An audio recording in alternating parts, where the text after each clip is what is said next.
আসসালামু আলাইকুম ভিউয়ার্স, আজকে আমি আপনাদেরকে তৈরি করে দেখাবো ফুলকপির বল।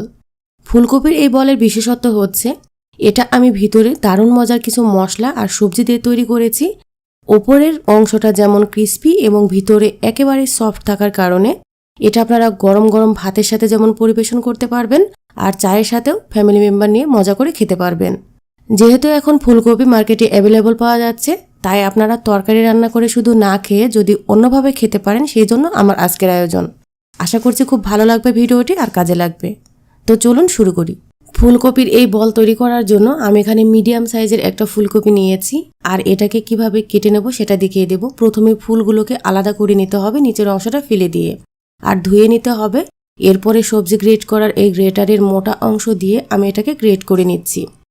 এক কথায় এই গ্রেডটাকে আপনারা অবশ্যই খুবই মিহি করে করবেন, তাহলে বলটা তৈরি করতে সুবিধা হবে। আমি যেভাবে করেছি ঠিক এভাবে করার চেষ্টা করবেন। দেখুন একেবারেই মিহি হয়েছে, আর উপরের যে অংশটা থাকে ফুলের সেগুলো সহই এভাবে গ্রেড করে নিতে হবে। সবগুলোকেই করে নিয়েছি। একটা পাত্রের মধ্যে আমি গ্রেড করা এই ফুলকপিগুলোকে নিয়ে নিচ্ছি। প্রথমে এই ফুলকপিগুলোকে আমি কিছুটা সিদ্ধ করে নেব, সেজন্য এক্সট্রা পানি দিইনি, সামান্য একটু লবণ দিয়েছি। দেওয়ার পরে ফুলকপির সাথে এরকম নেড়ে চেড়ে এটাকে সিদ্ধ করে নিতে হবে। এতে পানি দেওয়ার প্রয়োজন নেই। ফুলকপির সাথে যে এক্সট্রা পানিটা থাকে এতে করেই কিন্তু মিডিয়াম আঁচে ঢাকনা দিয়ে ঢেকে কিছুটা সিদ্ধ হয়ে যাবে। মাঝখানে অবশ্যই নেড়ে চেড়ে দিতে হবে। যখন একটু কালারটা চেঞ্জ হয়ে যাবে আর পরিমাণে একটু কমে আসবে, তখন বুঝতে পারবেন এটা একটু সিদ্ধ হয়ে গেছে আর কাঁচা গন্ধটাও কিন্তু চলে যাবে। আমারটা হয়ে গিয়েছে, আমি 3 মিনিটের মতো করে নিয়েছি। আর একটা পাত্রে নেওয়ার পরে গরমটা একটু কমে আসার পরে একটা টমেটো কুচি দিয়ে দিয়েছি ভিতরের অংশটা ফেলে। 1 চা চামচ পরিমাণ কাঁচামরিচ কুচি, 1 চা চামচ পরিমাণ রসুন কুচি আর 2 টেবিল চামচ পরিমাণ পেঁয়াজ কুচি নিয়েছি এর মধ্যে। এর সাথে দিয়ে দেব 2 টেবিল চামচ পরিমাণ ধনেপাতা কুচি। ধনেপাতা কুচিটা একটু বেশি দিলে খেতে মজা লাগে।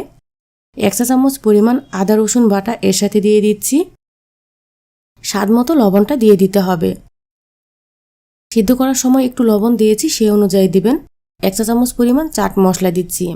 অন্যান্য কোনো মশলা আমি দেব না, তাই চাট মশলাটা দিলে খুবই মজা লাগে, অবশ্যই দিবেন এতে। একটা ডিম নিয়ে নিলাম এর মধ্যে।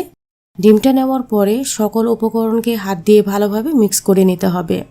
খুব বেশি ডোলে ডোলে কিন্তু মিক্স করা যাবে না। আলতো হাতে মিক্স করে নেওয়ার পরে 2 টেবিল চামচ পরিমাণ চালের গুঁড়া দিয়ে দিচ্ছি। আবারও আমি 2 টেবিল চামচ পরিমাণ দিয়েছি। মোট 4 টেবিল চামচ পরিমাণ চালের গুঁড়া দিয়েছি আমার ফুলকপির পরিমাণ অনুযায়ী। এটাকে একটু মেখে নিতে হবে। নেওয়ার পরে যখন আঠালো ভাব সামান্য চলে আসবে, তারপরে বেসন অ্যাড করে দিতে হবে। 1/4 কাপ মতো বেসন দিয়েছি আমি। দেওয়ার পরে এভাবে আস্তে আস্তে করে মিক্স করে নিতে হবে সবজির সাথে। হাতের সাথে যখন এরকম একটা বল বা আপনারা পেঁয়াজুর মতো শেপ করতে পারবেন, তখন মনে করবেন যে এটা তৈরি করার জন্য পারফেক্ট হয়ে গেছে। বল আকৃতি করে আমি পর্যাপ্ত পরিমাণ তেল গরম করে নেওয়ার পরে একটা একটা করে বল এর মধ্যে ছেড়ে দিচ্ছি। ছেড়ে দেওয়ার পরে মিডিয়াম লো আঁচে অপেক্ষা করব নিচের পিঠটা একটু ভাজা ভাজা হওয়া পর্যন্ত। কখনোই কিন্তু বেশি আঁচে এটা ভাজতে যাবেন না, তাহলে উপরের অংশটা অনেকটাই শক্ত হয়ে যাবে, ভিতরে কিন্তু কাঁচা থেকে যাবে। তাই মিডিয়াম লো আঁচে একটু সময় নিয়ে ওপরে এবং ভিতরে যেন খুব ভালোভাবে ভাজা ভাজা হয়ে যায় সেরকম করে ভেজে নিতে হবে। নিচের পিঠটা কালার চলে আসার পরে এরকম ঘুরিয়ে দিয়েছি। আপনারা আর একটু বেশি তেল নিয়ে একেবারে ডুবো তেলে ভাজতে পারবেন, তবে আমি এরকম করে ভেজে নিয়েছি। আর এরকম ঘুরিয়ে ঘুরিয়ে ভেজে নিলে আকারটা কিন্তু একেবারে বলের মতো হয়, এতে করে দেখতে অনেক সুন্দর লাগে। আপনারা পেঁয়াজের শেপেও কিন্তু এটা ভেজে নিতে পারবেন। মজাদার এই বলগুলো কিন্তু ভেজে নেওয়া হয়ে গেছে। দেখুন কতটা সুন্দর কালার চলে এসেছে। আমি সময় নিয়ে খুব ভালোভাবে ভেজে নিয়েছি। এখন চামচের সাথে বুঝতে পারবেন উপরের লেয়ারটা একেবারে ক্রিস্পি হয়ে গেছে। এটাকে আমি তেলটা ঝরিয়ে একটা ছাঁকনি দিয়ে উঠিয়ে নিচ্ছি। উঠিয়ে একটা পাত্রে রেখে দিচ্ছি। আর আপনাদেরকে আমি একটা ভেঙে দেখাবো। এটা কিন্তু উপরে যতটা ক্রিস্পি, ভিতরেও একেবারে ভাজা ভাজা আর একটু জুসি ভাব থাকে, খেতে দারুণ মজা লাগে।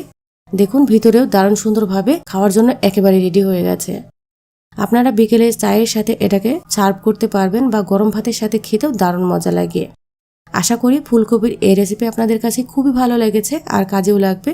মজাদার এরকমই আরও সহজ সহজ রেসিপির জন্য আমার চ্যানেলের সাথেই থাকবেন সবাই। আজকে এ পর্যন্তই। ভালো থাকুন এবং সুস্থ থাকুন। আল্লাহ হাফেজ।